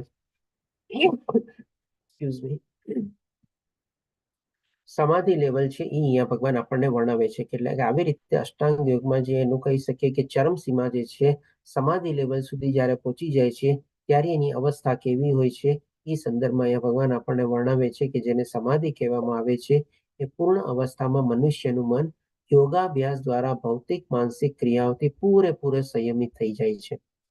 આ સિદ્ધિનું વિશિષ્ટ લક્ષણ એ છે કે મનુષ્ય શુદ્ધ મનથી પોતાને જોઈ શકે છે. પોતાને જોવાનો મતલબ શું કે એને આત્મ સાક્ષાત્કાર થઈ ગયો છે, ભગવાનની અનુભૂતિ કરી શકે છે અને પોતાની અંદર જ આનંદ માણી શકે છે કારણ કે એને ભગવાન મળી ગયા છે. આપણે તે આનંદાવસ્થામાં મનુષ્ય દિવ્ય ઇન્દ્રિયો દ્વારા અનુભવાતા અપાર દિવ્ય સુખમાં સ્થિત રહે છે.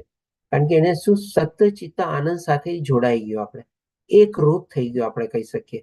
તો એ જે એની અવસ્થા પહોંચી ગઈ છે દિવ્ય અવસ્થા છે અને એ દિવ્ય અવસ્થા હંમેશા આનંદિત અવસ્થા હોય છે.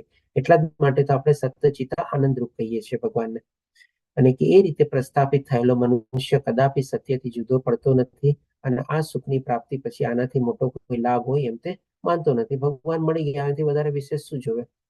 અને આવી સ્થિતિ પામીને મનુષ્ય મોટામાં મોટી વિપત્તિમાંથી પણ વિચલિત થતો નથી. કઈ પેલા તો કઈ વિપત્તિ છે જ નહીં આમ જોવા જાવ તો, પણ તેમ છતાં ભૌતિક દુનિયામાં રહેલો છો કોઈ વિપત્તિ આવશે, ભગવાન છે ને મારી સાથે, બસ મારે શેની ચિંતા, જે કરશે બધું ભગવાન કરશે, બસ આવી અનુભૂતિ એને થવા માંડે છે. અને ખરેખર સમાધિની આ અવસ્થા જ તો ભૌતિક સંસર્ગમાંથી ઉપજતા સર્વ દુઃખોમાંથી પ્રાપ્ત થતી વાસ્તવિક મુક્તિ છે. પણ ડેફિનેટલી આ જે બધું અહીંયા વર્ણવે છે આપણા માટે આ કરવું બહુ ડિફિકલ્ટ છે, પોસિબલ નથી અત્યારે આ કલયુગમાં. આટલી આપણે ઊંડું આપણે ધ્યાન કરવું, અધ્યયન કરવું અને આપણે ભગવાનનું તપસ્યામાં આપણે પ્રવૃત્ત થવું આપણા માટે એટલું પોસિબલ નથી. આપણા માટે જો 16 માળા પણ આપણે સંપૂર્ણ રીતે શાંતિથી કરી લઈએ ને એ પણ આપણે કહી શકીએ કે આપણા માટે પર્યાપ્ત છે અત્યારે. પછી હવે 24મા શ્લોકમાં ભગવાન કહે છે કે મનુષ્ય શ્રદ્ધા તથા નિશ્ચયપૂર્વક યોગાભ્યાસમાં નિમગ્ન થઈ જવું જોઈએ અને પદભ્રષ્ટ થવું જોઈએ નહીં. આ ભગવાન અહીંયા ફરીથી આપણને વોર્નિંગ રૂપ આપે છે આપણને, મીન્સ કે જે લોકો આવી રીતે અષ્ટાંગ યોગ ફોલો કરતા હોય એના માટે. કારણ કે શું છે, મોટા મોટા યોગીઓ પણ છે ને આટલી મોટી તપસ્યા અને સાધના કર્યા પછી એ પણ ઘણા વર્ષોની, ઘણા વર્ષો એટલે તમને 2, 5, 10 વર્ષ નથી કહેતો, 100, 200, 500 વર્ષો સુધી લોકો તે ટાઈમમાં આવી તપસ્યા કરતા અને ત્યાંથી પણ છે ને એ લોકો પદભ્રષ્ટ થતા, ત્યાંથી પણ એ લોકો વિચલિત થતા, કારણ કે ઈ જ તો અમારા રિસ્ક ફેક્ટર છે ને. અષ્ટાંગ યોગમાં આમ જોવા જાવ તો સૌથી મોટો રિસ્ક ફેક્ટર આ જ છે. તમે ગમે તે સ્ટેજમાં ગમે ત્યારે ત્યાંથી તમે વિચલિત થઈ શકો છો. જ્યારે ભક્તિ યોગમાં શું છે, આપણે થોડીસી પણ જો મહેનત કરી હશે ને તો પણ થોડાસો પણ જો પ્રયાસ કર્યા હશે ને એ પણ આપણા બેકાર નહીં જાય. એ ભગવાન આપણને બીજા અધ્યાયમાં બી બતાવે છે અને 9મા અધ્યાયમાં બતાવે છે કે મારા ભક્તોનો કદી વિનાશ થતો નથી. પણ આ જે લોકો અષ્ટાંગ યોગ ફોલો કરે છે ને એ લોકો શું સમજે છે કે હું મારી લાયકાત અને હું મારે કાબિલિયત પ્રમાણે આટલી કઠોર સાધના અને તપસ્યા કરીશ અને એમાંથી હું પોતે પરમાત્માને પ્રાપ્ત કરીશ. એટલે કે ત્યારે ભગવાન એને શું કહે છે, જા બેટા તારે સાધના અને તપસ્યા કરવી છે તું કર, પછી વિચલિત થા અને પતિત થા તો હું એની ગેરંટી નથી લેતો.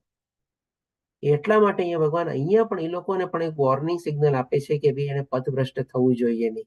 કારણ કે જો અહીંયાથી એ લોકો પથભ્રષ્ટ થશે ને ત્યારે ભગવાન એની સાથે નથી રહેવાના. એની આટલી કઠોર સાધના જે તપસ્યા જે કરેલી હશે ને કદાચ એને કાંઈ કામમાં નહીં આવે અને ફરીથી પાછા ઇન્દ્રિય તૃપ્તિ અને વિષયોમાં પોતે પ્રવૃત્ત થશે તો જે બધું કર્યું એનું આપણે કહી શકીએ કે બેક ટુ ઝીરો આવી ગયું. પછી એટલે તેણે મનમાં અનુમાનોથી ઉત્પન્ન થયેલી સર્વધન્વય ઈચ્છાઓનો સર્વથા ત્યાગ કરવો જોઈએ અને એ રીતે મન દ્વારા ઇન્દ્રિયોને બધી બાજુથી સંયમિત કરી રાખવી જોઈએ. એટલે એને પોતે 100% સાવચેત રહેવું પડે છે, પોતાની જાતને સુરક્ષિત કરવો પડે છે ત્રિગુણી માયાને બધાથી અને ઇન્દ્રિયોના વિષયોથી. કારણ કે નહીં તો પછી એની સાધનાનું એને ફળ કાંઈ નહીં મળી શકે. આ ભગવાન આપણે કહી શકીએ કે સૌથી મોટામાં મોટું આપણે કે ને કે ડિસએડવાન્ટેજ જે છે ને અષ્ટાંગ યોગનો અહીંયા ભગવાન સ્પષ્ટ રીતે ડિસ્ક્લેમર તરીકે બતાવી દે છે કે ભાઈ હું જવાબદાર નથી, તારે બધું કરવું પડશે, તારે તારી ઇન્દ્રિયોને સંયમિત રાખવી પડશે, તારે દુનિયાની ઈચ્છાનો સર્વત્ર ત્યાગ કરવો પડશે, તારે પદભ્રષ્ટ ન થાય માટે તારે કાળજી રાખવી પડશે. હું કાંઈ પછી નથી જાણતો. તો આવું મોટું રિસ્ક કોણ લે આપણે આજના કલયુગમાં જે આટલું ડિફિકલ્ટ છે અને પાછું એમાં સક્સેસ રેશિયો ઓછો છે અને નિષ્ફળ થવાની પણ સંભાવના વધારે છે. તો આવું મોટું રિસ્ક કોણ લે આપણે. એટલે કે જે 25મા શ્લોકમાં ધીરે ધીરે ક્રમશ પૂર્ણ વિશ્વાસપૂર્વક બુદ્ધિ દ્વારા મનુષ્ય સમાધિમાં સ્થિત થવું જોઈએ અને એ રીતે મનને આત્મામાં સ્થિર કરીને અન્ય કશાયનું ચિંતન કરવું જોઈએ નહીં. જો ડેફિનેટલી આ બધું પ્રાપ્ત કરી શક્યો હોય જે પ્રમાણે આગલા શ્લોકમાં બધું બતાવ્યું, પોતાને બચાવેલો રાખ્યો, સુરક્ષિત રાખ્યો, સંપૂર્ણ રીતે પોતે પોતાના ઉપર કાબુ મેળવી લીધો, તો હજી પણ હવે શું કરવાનું, પોતે પોતાનું પ્રોટેક્શન અને રક્ષણ કરી લીધું છે, એને ડગમગવાનું નથી. આસ્તે આસ્તે આસ્તે આસ્તે આસ્તે કરીને ઓર જે આગળ વધવાનું છે અને વિશ્વાસપૂર્વક બુદ્ધિ દ્વારા, કારણ કે એને પોતાના ઉપર વિશ્વાસ વધારે છે ને.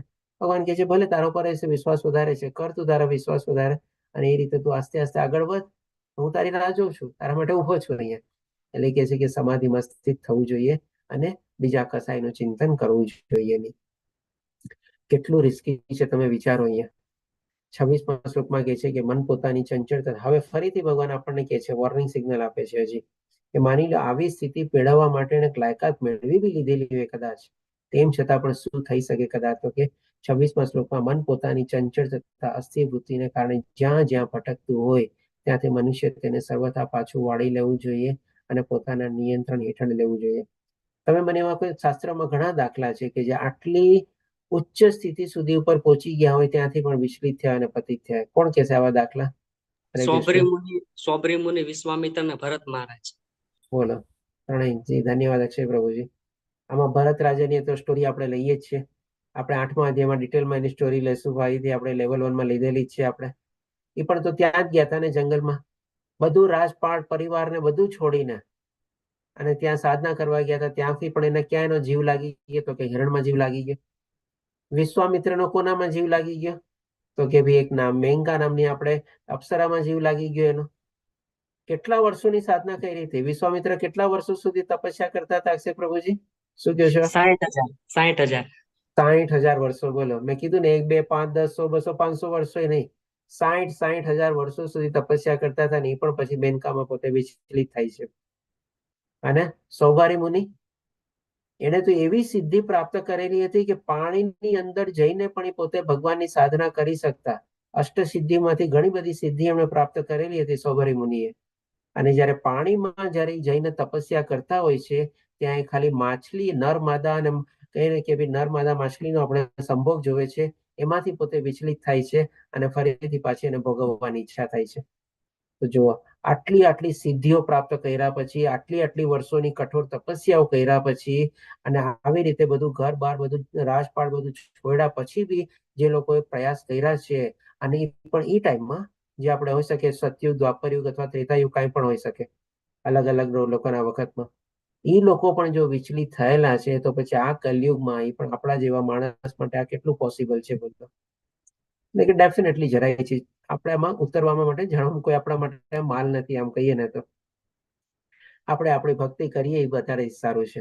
કારણ કે અહીંયા પણ ભગવાન ફરીથી આપણને વોર્નિંગ સિગ્નલ એ જ આપે છે કે મન તો ચંચળ છે જ, અને એનો ઉપાય પણ બતાવે છે કે જ્યાં જ્યાં જાતું હોય અથવા એને પાછું વાળવાનું છે. આપણે જેમ સાગરના મોજા પાછા વળીને સાગરમાં ભળી જતા હોય, એવી રીતે ઈચ્છાઓ ઉધવાની છે આપણા મનમાંથી, પણ આપણે એને કાબુમાં રાખવાની છે અને આપણી અંદર સમાવી દેવાની છે, કારણ કે એ પણ આપણને કામમાં આવશે ભક્તિ કરવા માટે. હવે પછી 27મા શ્લોકમાં કહે છે કે જે યોગીનું મન મારામાં સ્થિર રહે છે તે નિશ્ચિતપણે દિવ્ય સુખની સર્વોચ્ચ સિદ્ધિને પ્રાપ્ત કરે છે. તે રજોગુણથી પર થઈ જાય છે. રજોગુણ અહીંયા ભગવાન શ્રી કૃષ્ણ શું કામ કહે છે? કારણ કે રજોગુણથી જ આપણા મનમાં બધી અલગ અલગ ઈચ્છાઓ જાગૃત થાય છે. સતોગુણમાં થોડીક ઈચ્છાઓ ઓછી જાગૃત થાય છે, અને જે ઈચ્છાઓ થાય છે આપણા મનમાં એ આપણે કહી શકીએ કે આધ્યાત્મિક પ્રત્યે આપણને થોડીક વધારે ઈચ્છાઓ પ્રાપ્ત થાય છે. પણ રજોગુણીમાં તો કહી શકીએ આપણને ભૌતિક દુનિયાની બધી વધારે ઈચ્છાઓ આપણા મનમાં જાગૃત થાય છે. એટલા માટે ભગવાન કહે છે કે રજોગુણથી પર થઈ જાય છે. પરમેશ્વર સાથેની પોતાની ગુણાત્મક એકતાનો સાક્ષાત્કાર કરે છે, અને એ રીતે ભૂતકાળના પોતાના સર્વ કર્મના ફળથી મુક્ત થઈ જાય છે. કારણ કે જો ભગવાન સાથે એકાકાર થઈ જાય તો હોઈ શકે એને ભગવાનને પ્રાપ્ત કરી લીધેલા છે, અને એ રીતે એના ડેફિનેટલી બધા પાપ જે છે, કર્મો બધા નાશ પામેલા છે. હવે 28મા શ્લોકમાં ભગવાન આપણને કહે છે કે આ પ્રમાણે યોગાભ્યાસમાં હંમેશા પરોવાયેલા રહીને આત્મસંયમી યોગી સર્વ ભૌતિક મલિનતાઓથી રહિત થઈ જાય છે, અને ભગવાનની દિવ્ય પ્રેમભરી સેવામાં પરમ સુખની સર્વોચ્ચ અવસ્થા પામે છે. એટલે કે ડેફિનેટલી જે લોકો આવી રીતે પ્રયાસ કરતા હોય અને કદાચ માની લો કોઈકને આવી સફળતા મળી હોય, મને તો ખ્યાલમાં નથી આવતું કોઈને આવી કોઈ સફળતા મેં મારા ટાઈમમાં જોયેલી હોય અથવા સાંભળી બી હોય તમારે, પણ ડેફિનેટલી આપણે બધી ભૌતિક મલિનતાઓથી દૂર રહ્યા છે, એકદમ વિશુદ્ધ આત્મા હોય છે, અને ભગવાન સાથે પોતે એકાકાર અથવા એકરૂપ થઈ જાય છે, અને પોતાની અંદર જ પરમાત્માના દર્શન કરી શકે છે. અને પછી પણ શું ભગવાનની સેવામાં પોતે પરોવાઈ જાય છે, અથવા તો એ ભગવાન સાથે વિલીન અથવા એવી રીતે એકરૂપી લોકોને જે ઈચ્છા હોય છે, અષ્ટાંગ યોગમાં એ લોકોનું લક્ષ્ય એ હોય છે કે ભગવાન સાથે વિલીન થઈ જાવ, પણ એકચ્યુઅલી વિલીન થતા નથી. આત્મા બધી અલગ અલગ રહે છે, પરમાત્મા અલગ છે, આત્મા બી હંમેશા અલગ જ રહેવાની છે. હવે 29મા શ્લોકમાં કહે છે કે સાચો યોગી સમગ્ર જીવોમાં મને તથા મારામાં સર્વ જીવોને જુએ છે. ખરેખર આત્મા સાક્ષાત્કારી મનુષ્ય મને પરમેશ્વરને સર્વત્ર જુએ છે. એટલે કે બધે જ એને પરમાત્માનો જ અંશ તરીકે દેખાય છે, અથવા ભગવાન દેખાય છે, પૂર્ણ પુરુષોત્તમ પરમેશ્વર ભગવાન શ્રી કૃષ્ણ તરીકે, અને બધામાં જ એ જ્ઞાન દર્શન કરે છે. પછી 30મા શ્લોકમાં કહે છે કે જેઓ મને સર્વત્ર તથા મારામાં સર્વ પદાર્થોને જુએ છે, તેમનાથી હું કદાપી દૂર થતો નથી, અને નથી તેઓ પણ મારાથી કદાપી દૂર થતા. એટલે કે જે રીતે આવી રીતે ભગવાનમાં સંલગ્ન થયેલા છે, તો ભગવાન તો એના ભક્તોની રાહ જોઈને બેઠેલા છે કે ચાલો ક્યારે આવે મારી પાસે અને મારા ધામમાં આવે. એટલે કે આવી રીતે ભગવાન પણ એનાથી ક્યારેય જુદા થતા નથી, અને આવી રીતે જે ભક્તો હોય છે એ પણ ક્યારેય જુદા થતા નથી. પછી ભગવાન શ્રી કૃષ્ણ 31મા અને 32મા શ્લોકમાં છે ને આપણને કહી શકીએ કે થોડું ઘણું અત્યાર સુધી જે ભગવાન અષ્ટાંગ યોગ વિશે બધું કીધું આપણને, એ લોકોને શું ફળ પ્રાપ્ત થાય છે. કારણ કે એ લોકોને પણ એવી જે કહેવાતી મુક્તિ છે જેને આપણે સાયુજ્ય મુક્તિ કહીએ છીએ. ટોટલ 5 પ્રકારની મુક્તિ છે. જે અષ્ટાંગ યોગ ફોલો કરતા હોય છે એ લોકોને આવી સાયુજ્ય મુક્તિ પ્રાપ્ત કરવામાં રસ હોય છે. કે સાયુજ્ય મુક્તિ એટલે કે શું? ભગવાન સાથે એકાકાર અથવા વિલીન અથવા એકરૂપ થઈ જવું. તો ડેફિનેટલી એવી રીતે ભગવાન પણ એને એ ટાઈપની મુક્તિ આપે છે. હવે અહીંયા ભગવાન 31 અને 32મા શ્લોકમાં આપણને છે ને ભગવાન ભક્ત વિશે બતાવશે. એટલે કે જે લોકો ભક્તિ માર્ગ સ્વીકારે છે ને એના સંદર્ભમાં થોડું ઘણું આપણને અહીંયા સંક્ષિપ્તમાં બતાવે છે. એટલે કે જે યોગી મને કૃષ્ણને તથા સર્વ જીવોમાં રહેલા પરમાત્માને અભિન્ન જાણીને પરમાત્માની ભક્તિ સેવા કરે છે, તે સર્વ સંજોગોમાં મારી ભાવનામાં રહે છે. એટલે કે આવી રીતે જે ભગવાનના ભક્તિ માર્ગમાં પ્રવૃત્ત થયેલો છે એ પણ આ દિવ્ય જ્ઞાનની ચરમ સીમા સુધી જો પહોંચી જાય અને બધા જીવોમાં પરમાત્માના અંશ રૂપી આપે આત્માને જોવે અને એવી રીતે બધાની ભક્તિ કરે અથવા બધાની એવી રીતે જોવાની એની દ્રષ્ટિ કેળવે, તો એના માટે ભગવાન કહે છે કે એ પણ સર્વ સંજોગોમાં મારી ભાવનામાં જ રહેલો છે. કારણ કે એના એ હંમેશા શેનું વિચાર હોય છે કે બધા જીવો બધી ચીજો ભગવાનની શક્તિઓ છે અને ભગવાનનો જ અંશ બધામાં રહેલો છે. એટલે કે એ પણ એક રૂપે છે ને આ દિવ્ય જ્ઞાન પ્રાપ્ત કરીને એટલી ચરમ સીમા સુધી પહોંચીને ભગવાનની સાથે એક રૂપ અથવા એકાકાર એની મનસ્થિતિ સર્જાઈ જાય છે. આપણે કહીએ ને કે એક જાતની વેવલેન્થ અથવા તો એકબીજાના સંદર્ભમાં આપણે કહીએ ને કે રેપો બંધાઈ જાય આપણે, એવી રીતે અહીંયા ભગવાન કહે છે કે સર્વ સંજોગોમાં મારી ભાવનામાં રહે છે. હવે 32મા શ્લોકમાં એટલે કે આજના છેલ્લા શ્લોકમાં ભગવાન આપણને કહે છે કે હે અર્જુન, જે યોગી પોતાની તુલનામાં સર્વ પ્રાણીઓને તથા તેમના સુખોમાં તથા દુઃખોમાં પણ સમાનપણે દર્શન કરે છે તે પૂર્ણ યોગી છે. આ પણ ભક્તિ યોગી માટે છે. છેલ્લા 31 અને 32 શ્લોક આપણે જો જોઈએ તો ભક્ત માટે છે. આપણે કે જે ભગવાનનો સાચો ભક્ત હોય છે ને એ બહુ દયાળુ હોય છે. જેમ ભગવાન દયાળુ છે ને એમ ભગવાનના ભક્ત બી છે ને એટલા જ દયાળુ હોય છે. તો જે લોકો ભૌતિક દુનિયામાં જે કહેવાતા સુખ અને દુઃખમાં જે પરિસ્થિતિમાં એ લોકો સર્જાયેલા હોય છે, આમ જોવા જાવ ને તો એ લોકો સુખમાં પણ દુઃખી જ હોય છે અને દુઃખમાં પણ દુઃખી જ હોય છે. કારણ કે એ લોકો ભૌતિક દુનિયામાં સુખ શાંતિ અને આનંદ ગોતવા માટે એ લોકો મથી રહ્યા છે, આપણે સંઘર્ષ કરી રહ્યા છે. તો આના પ્રત્યે જે સાચો ભગવાનનો ભક્ત હોય અને જેને આવી દ્રષ્ટિ કેળવી લીધેલી છે એવા હદ સુધી એ જ્ઞાન દિવ્ય જ્ઞાન પ્રાપ્ત કરીને ત્યારે આ બધા લોકોને જોઈએ ને કે સુખ અને દુઃખ જે કહેવાતા સુખી સમજતા હોય પણ એમાં જે ભક્ત હોય ને એ સમજતા કે આ લોકો અલ્ટિમેટલી દુઃખી જ છે ને. કારણ કે સુકામે દુઃખી છે તો કે એ લોકો બધા સકામ કર્મોથી બંધાયેલા છે અને પોતાના ઇન્દ્રિય તૃપ્તિ અને શરીર સુખ માટે બધી ગધા મજૂરી કરે છે, જે એમની સાથે કાંઈ જવાનું નથી. પણ એની આગલી ગતિ તો ઓર ખરાબ થવાની છે. મનુષ્ય જીવન જ નથી મળવાનું ને. તો આ જે ભગવાનનો સાચો ભક્ત હોય છે ને એ વિચારે છે કે આ લોકો બિચારા કેટલા દુઃખી થશે. આની આત્મા અત્યારે જે કહેવાતું સુખમાં એ લોકો પોતાને આનંદ અનુભવી રહ્યા છે પણ એ બધા સકામ કર્મોથી બંધાયેલા છે અને એની આગલી ગતિ તો ઓર અધમ થવાની છે. એટલે એના માટે પણ એ પોતે બહુ દુઃખી થાય છે. અને ડેફિનેટલી આવે જે કહેવાતા ભૌતિક દુનિયાના જે દુઃખોમાં હોય છે ને એના પ્રત્યે પણ એને કરુણા અને લાગણી જન્મે છે કે ભાઈ આ લોકો પણ કેટલા દુઃખી થયેલા છે. એટલે કે આ રીતે ભગવાન કહે છે કે તેમના સુખોમાં તથા દુઃખોમાં સમાનપણે દર્શન કરે છે. એટલે કે અલ્ટિમેટલી જે લોકો આ ભૌતિક દુનિયામાં સંડોવાયેલા છે પછી ભલે કહેવાતા સુખમાં હોય કે કહેવાતા દુઃખમાં હોય, એને સાચો જે ભગવાનનો ભક્ત છે એને બધી રીતે દુઃખી તરીકે જોવે છે. કારણ કે એને પોતાના આત્માના ઉદ્ધાર માટે કાંઈ એમાં પ્રવૃત્ત થયેલો નથી અથવા તો એનો પોતાનો કહે ને કે સદગતિ માટે ક્યારેક પ્રયાસ નથી કરતો, તો અલ્ટિમેટલી તો દુઃખી જ થયો ને. અને આવી દ્રષ્ટિ જેને કેળવેલી છે એને ભગવાન કહે છે કે પૂર્ણ યોગી છે. એટલે કે આ સંસારમાં રહીને પણ એ ભગવાનની અવસ્થા સુધી પહોંચેલો છે અથવા ભગવાનની સાથે સંલગ્ન થયેલો છે. તો આ રીતે આપણે અહીંયા અષ્ટાંગ યોગના જે 8 સ્ટોપ્સ પ્રક્રિયા હતી ત્યાં સુધી આપણે કવર કર્યું. બાકીના જે હવે અર્જુનનો પ્રશ્નની જે આવશે આપણે બાકીના 15 શ્લોક છે આપણે આવતીકાલે કવર કરશું. વાંચા કલ્પતરુભ્યશ્ચ કૃપા સિંધુભ્યઃ ચ પતિતાનાં પાવનેભ્યો વૈષ્ણવેભ્યો નમો નમઃ. હરે કૃષ્ણ કૃષ્ણ કૃષ્ણ હરે હરે, હરે રામ રામ રામ હરે હરે. શિલા પ્રભુપાદ કી જય. શ્રી રાધા ગોવિંદ પ્રણામ. હવે આના સંદર્ભમાં કોઈ પ્રશ્ન હોય તો લઈ શકીએ છીએ આપણે. જી રંજન હરે માતાજી. કૃષ્ણ. જી માતાજી બોલો. દણતરા માતાજી. પ્રભુજી આ વિડિયો તો કેમ નથી આવતો અંદર? આપડા વિડિયો ચાલુ એ આજે એટલે સમજો ને વિડિયો ની એટલે વોટ્સએપ ગ્રુપમાં તો મૂકીએ છીએ માતાજી આપણે. આજે આપણે જે ચર્ચા થઈ એની